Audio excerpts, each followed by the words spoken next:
গ্রামের এক কোণে ছিল হরিপদর ছোট্ট মাটির বাড়ি।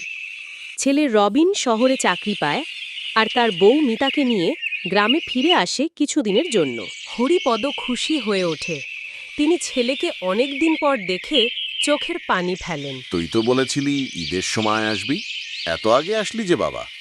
হ্যাঁ বাবা, অফিস থেকে ছুটি পেলাম, ভাবলাম একটু আগে আসি তোমার সঙ্গে সময় কাটাতে। বাবা, আপনি কেমন আছেন? আপনি তো একদম একা থাকেন। আমি ভালোই আছি মা। গাছের ছায়া, পাখির ডাক, আমার দিন কেটে যায়। কয়েকদিনের মধ্যে মিতা বুঝতে পারে হরিপদ অনেক জিনিসেই কষ্ট করেন। ভাঙা চৌকি, ছোট্ট রান্নাঘর। সে স্বামীর সঙ্গে কথা বলে। রবিন, বাবা তো কষ্টে আছেন। এত বছর তোমার জন্য কষ্ট করেছে, এখন আমরা কিছু করব না? বুঝলে মিতা, বাবাকে আমি অনেকবার বলেছি শহরে যেতে, কিন্তু উনি রাজি হন না। তাহলে আমরাই চেষ্টা করি বাবার ঘরটা একটু ঠিকঠাক করার।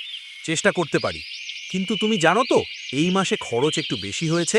একদিন রাতে হরিপদ ডাকেন ছেলেকে। রবিন, শোন তো, ঘরের চালের নিচে একটা পিতলের হাঁড়ি আছে, সেটা তোকে আজ দিচ্ছি। হাড়ি? কি আছে তাতে বাবা? তুই ছোট ছিলি, তখন থেকেই প্রতি বছর ঈদের সময় তোকে নতুন জামা কিনে দিতাম, কিন্তু আমার নিজের জন্য কিছু কিনিনি। যত টাকা বাঁচাতে পেরেছি সব ওই হাঁড়িতে জমিয়ে রেখেছি।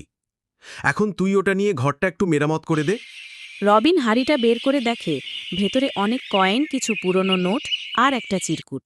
বাবা, তুমি আমাদের জন্য এত কিছু করলে, আর আমরা কিছুই করিনি তোমার জন্য। রবিন ও মিতা চোখে জল নিয়ে বাবার পা ছুঁয়ে কাঁদে। আপনি চিন্তা করবেন না বাবা, কাল থেকেই ঘরের কাজ শুরু করব। কয়েক সপ্তাহ পর হরিপদর ঘরটা হয়ে যায় নতুন।